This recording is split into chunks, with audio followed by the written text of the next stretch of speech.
آزادی افکار۔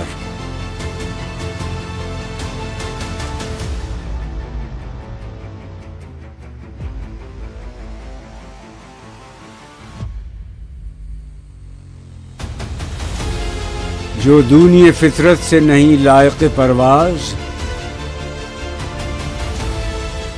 اس مرغ کے بیچارہ کا انجام ہے افتاد۔ ہر سینہ نشیمن نہیں جبریل امی کا، ہر فکر نہیں طائر فردوس کا صیاد۔ اس قوم میں ہے شوخی اندیشہ خطرناک، جس قوم کے افراد ہوں ہر بند سے آزاد۔ وہ فکر خدا داد سے روشن ہے زمانہ، آزادی افکار ہے ابلیس کی ایجاد۔